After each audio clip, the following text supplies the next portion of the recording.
Where Have All the Serial Killers Gone? By Richard Jonathan O. Taduran, Ph.D. Serial killers remain everywhere in popular culture. Streaming platforms revisit Ted Bundy, Jeffrey Dahmer, John Wayne Gacy, and other notorious offenders so often that serial murder feels enduring. The numbers tell another story. Using the FBI-derived definition of 2 or more victims killed by the same offender in separate events, the Radford University/Florida Gulf Coast University database recorded 72 U.S. serial killers beginning their careers in the 1950s, 217 in the 1960s, 605 in the 1970s, 768 in the 1980s, 669 in the 1990s, and 371 in the 2000s. James Allen Fox has likewise described a dramatic decline from peak decades. Serial killing has not vanished, and unknown offenders necessarily escape statistics. Still, the decline is difficult to dismiss. If fewer serial killers are identified today than during the late 20th century, what changed?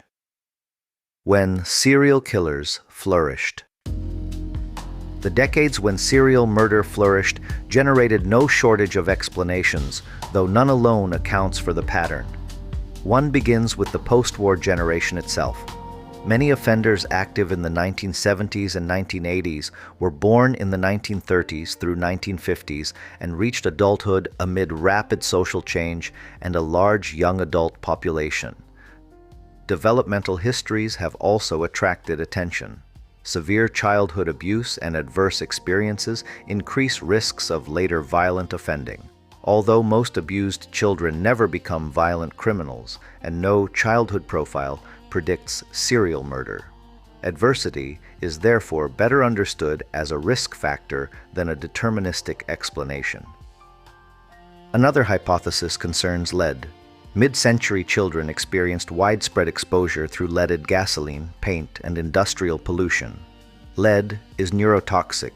Research links childhood exposure with impaired cognition, behavioral problems, delinquency, and later criminal behavior. Studies even associate reductions in gasoline lead with subsequent declines in violent crime. Whether lead contributed specifically to serial murder remains speculative. Opportunity mattered too. Expanding automobile ownership and highways increased mobility, while police information remained fragmented across jurisdictions. Hitchhikers, runaways, sex workers, and transient people living at society's margins could disappear without immediately triggering effective investigations. Samuel Little illustrates this problem.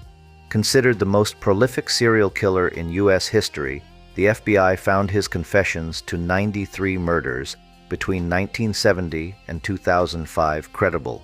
50 were verified by 2019. Many victims had been overlooked or their deaths misclassified. These missing could remain invisible to institutions charged with finding them. Serial murders' rise invites several plausible explanations: demographics, developmental adversity, environmental neurotoxins, mobility, vulnerable victims, and investigative limitations. None has emerged as a single sufficient cause. These explanations coexist without any single one carrying the entire historical burden. The forensic net tightens. Forensic science changed that equation. Investigative genetic genealogy, IgG, and DNA profiling made biological traces far more useful for identifying offenders and linking crimes. CODIS enables forensic DNA profiles from different jurisdictions to be searched against one another. Evidence left at one scene can acquire significance years later when another profile enters the system. The physical world has also become increasingly digital. Contemporary investigations incorporate CCTV footage, mobile phone records, GPS information, electronic payments, vehicle data, internet activity, messages, and social media interactions.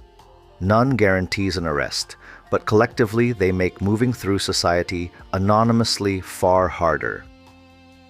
Information sharing has changed as well. computerized police databases, faster interagency communication, missing person systems, unidentified remains databases, and programs like the FBI's Violent Criminal Apprehension Program help investigators recognize connections once buried inside separate case files. VICAP specifically helps link violent crimes across jurisdictions, demonstrating how difficult geographically mobile offenders are to identify without coordination. These developments offer a persuasive partial explanation for the decline in known serial murder. They have not made homicide impossible, nor guaranteed every repeat offender is identified quickly. The Radford database itself cautions that its statistics capture known offenders and cannot count those who remain unidentified.